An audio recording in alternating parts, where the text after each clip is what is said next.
¿El suicidio es un pecado o un juicio divino? Bueno, ya hablamos de ello cuando hablamos de ese pecado, Sí. pero es bueno destacar esto una vez más. Es fácil leer la Biblia y ver los juicios de Dios y anunciarlos, quiero decir, repetir lo que dijeron esos hombres.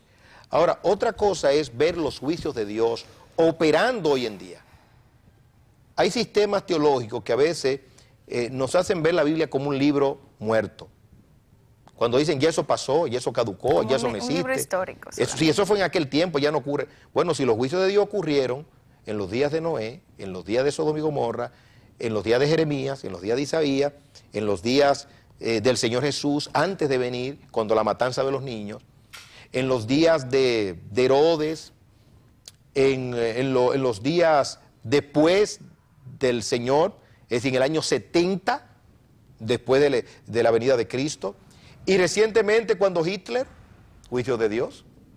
¿O quién puede decir que no? La matanza de los judíos en Alemania y el rechazo que han tenido.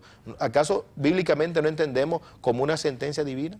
Es decir, una cosa es hablar de los juicios de Dios y otra cosa es ver los juicios operando en la propia casa de uno. Porque es fácil predicarlo y decirlo, pero cuando tú ves que un hijo tuyo se torna rebelde y Dios tiene que enjuiciarlo, lógicamente que los pastores y predicadores nos cuidamos, porque nosotros no podemos decir, eso fue un juicio, no. Ahora, hay cosas que son tácitas, que sí. Hubo un predicador, por ejemplo, que dijo que él vio en su iglesia la aplicación de lo que dice Corintios, de personas que toman la cena del Señor indignamente. Hay gente que están en pecado y la toman indignamente, y por eso Pablo dice, hay algunos que duermen entre vosotros y están muertos como causa del juicio. O algunos están enfermos o débiles por causa de tomar la cena del Señor indignamente, que es lo equivalente a tomar el nombre de Dios en vano.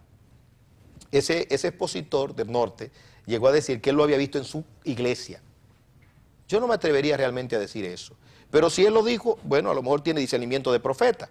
Ahora, lo que yo sí me atrevo a decir es que el suicidio es un juicio divino, porque está claramente presentado en la Biblia. Me duele decirlo, pero es un abandono total de Dios. Es decir, quien tiene la presencia de Dios jamás intentará suicidarse. Si tú te das cuenta, todos los suicidios a veces son con saña contra sí mismos. Se queman, toman 3 pasitos, quiero decir un veneno, se tiran un tiro en la sien como si fuera un paredón, se ahorcan. Si tú dices, ¿cómo puede ser? Se tiran de un edificio, como un abandono de Dios. Lo que pasa es que es muy fácil hablar de los juicios de Dios, pero es difícil poder señalarlo. No es que yo en un funeral de un suicida lo voy a decir, pero no lo digo. No digo que está con el Señor, porque es decir algo, es vindicar a alguien que Dios no ha vindicado, que Dios ha enjuiciado. Es duro y fuerte. En la Biblia lo encontramos, ya lo hemos mencionado. Eso le quería decir, perdóneme que retorne con este mismo tema.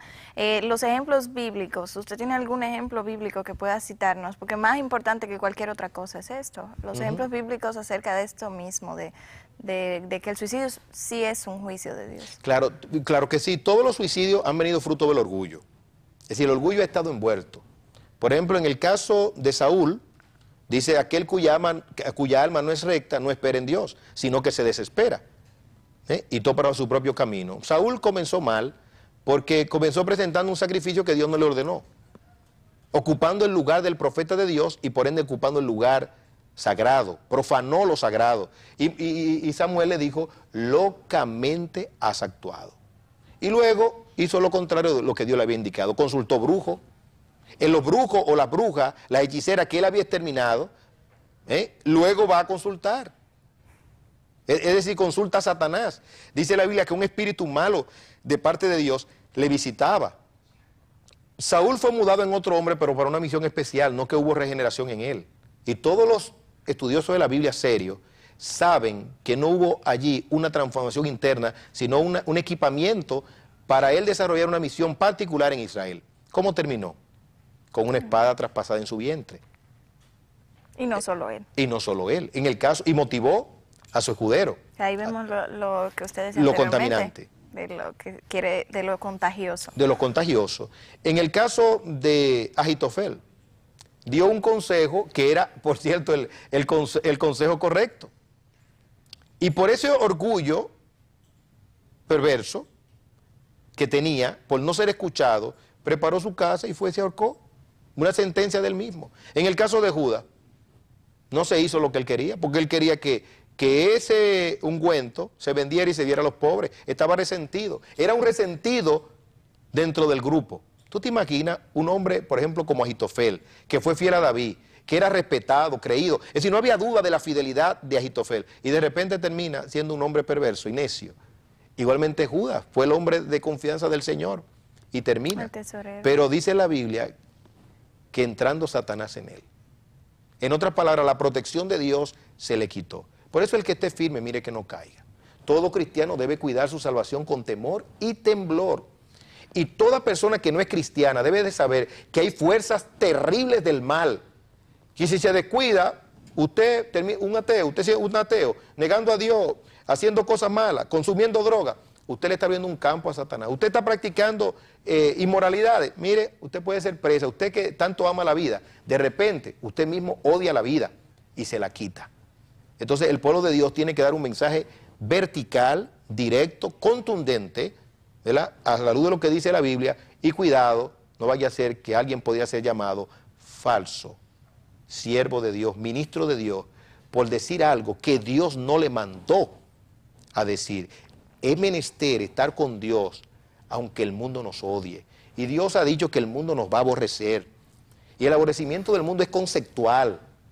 El mundo no nos puede amar. Es una contradicción que el mundo nos ame. Dice la Biblia, en el mundo van a tener aflicción y van a ser odiados y aborrecidos. Si a mí me aborrecieron, dijo Jesús, a ustedes también. Y esta es una doctrina que produce resquemor en muchas personas. Y paradójicamente, sin entrar en contradicción, porque una paradoja es una aparente contradicción, la experiencia que yo he tenido es que los del mundo están más claros de que es un juicio de Dios que muchos cristianos. Hasta el periodista que me entrevistó en estos días dice que nadie sueña si se quita la vida que va a ver a Dios. Él no es cristiano. Las personas aquí en el mismo canal que he cuestionado dicen, no, pero que eso es imposible, que no son cristianas. Es decir, que los de afuera están más claros que muchos de adentro del campamento. Que se haga una encuesta. Eso es todavía una manifestación de la gracia común de Dios en el mundo. Así es.